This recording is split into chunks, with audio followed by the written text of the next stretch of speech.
Hello, this is another cold read. It's also very cold in this room, hence my my lumberjack jacket.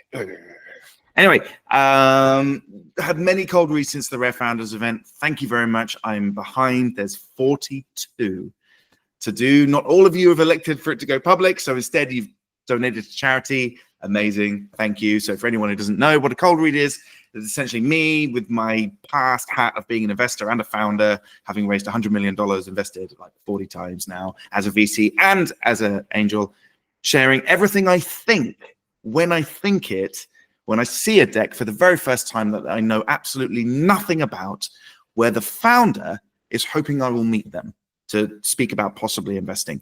Now, all too often, founders get told you're too early, you're not fit, or frankly, they just get ghosted. And it's normally because something in the pitch deck suddenly like bursts the bubble of confidence. It bursts this like perception that there's something awesome here.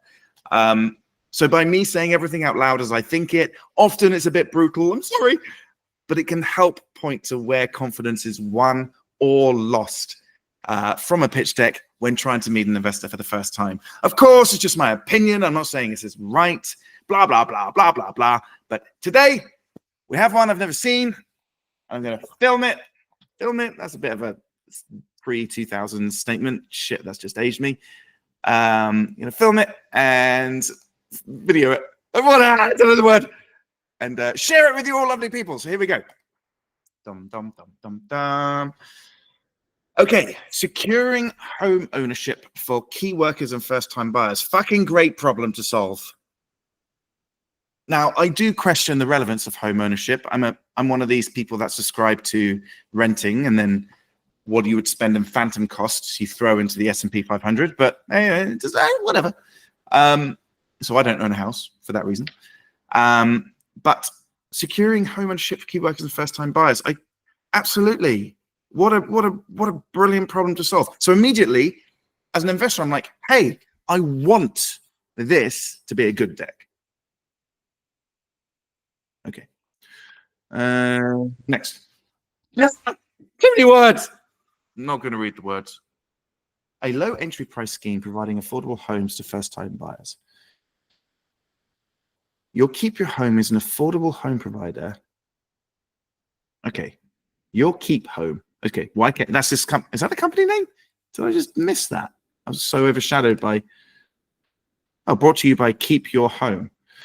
Okay, so my brain is going, oh, is this actually a company startup suitable for me?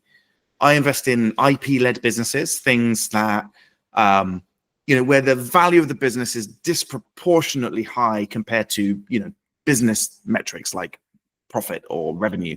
Because when there's key IP, you can value what that IP can do versus what the business has done. So that's why you tend to get like 5, 10, 20x multiples on tech companies when you only get like 1, 2, 3x multiples on service companies. So I hope this is an IP-led business, but I don't know. Keep Your Home, You'll Keep Home. That's a head fuck. Is an affordable home provider that has created a solution that assists with key workers and first-time buyers to get into the housing ladder. Okay, just tell me what it is. Prospective home owners acquire up to 75% of the open market value of their units and are encouraged to accelerate to full ownership as quickly as possible. So they just provide the deposit? Is that what they do? Let's have a look.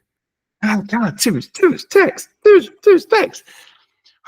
The problem, getting onto the housing line. I mean, these are ubiquitous problems. They're not unique to specifically first-time buyers and key workers. Well, maybe first-time buyers, but there are schemes out there to support, like the lifetime ISA. If you're under the age of 40, the government will put in 25% extra money than whatever you put in. Agreed, it's a maximum £4,000 a year, but if you're young and you do it for 10 years, that's a considerable amount of money, and it's free. So it's like free money. Then, okay, I still don't know what you do properly. God, this is disgusting. If I didn't like the problem so much, I would have binned this deck by the second slide. I know that sounds really harsh, but it's true. I would, because Don't have time. And respectfully, I'm not anybody special, but even this little goon here that has no reputation whatsoever gets between 15 and 20 decks, a day. Well, that's probably a bit much.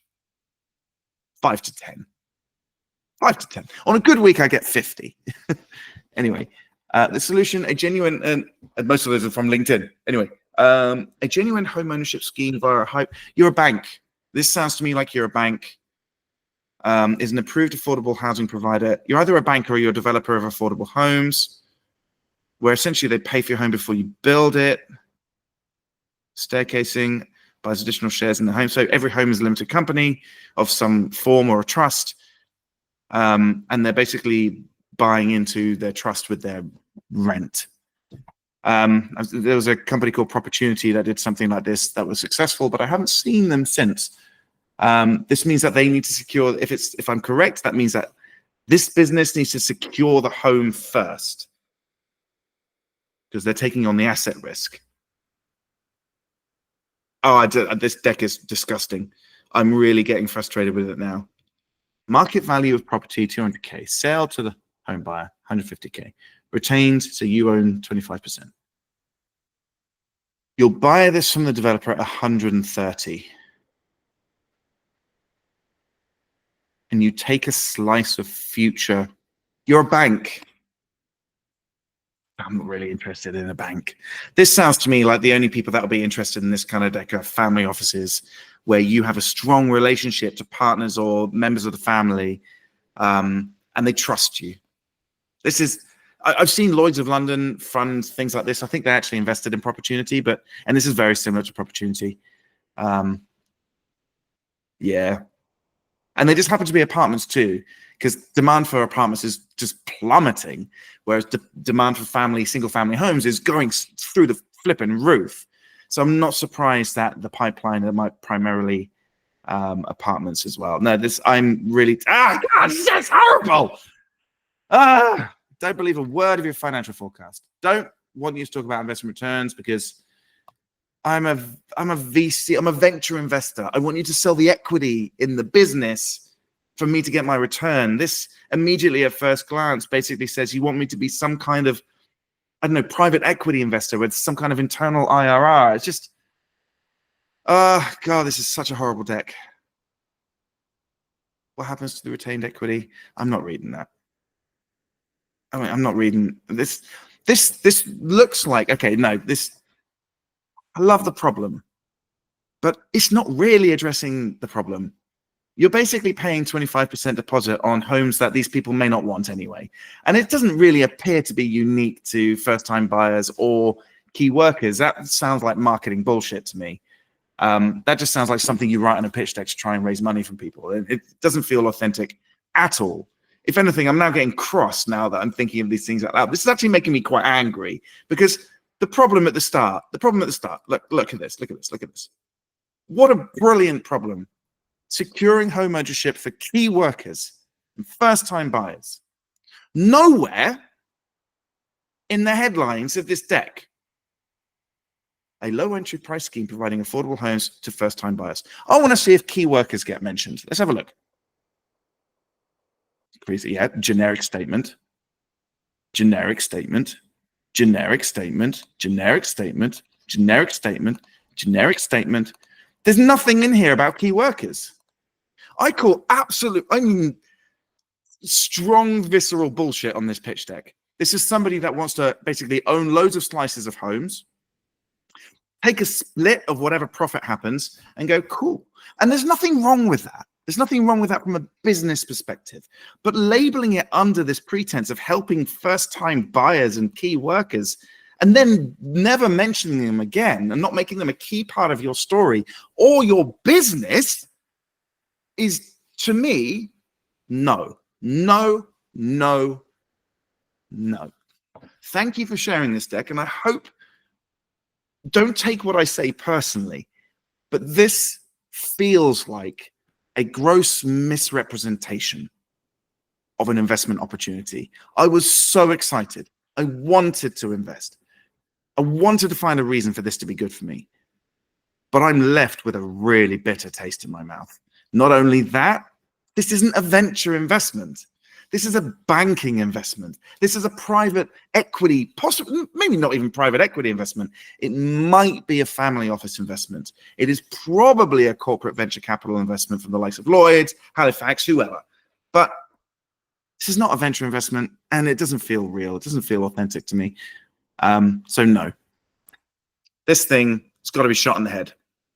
Good luck.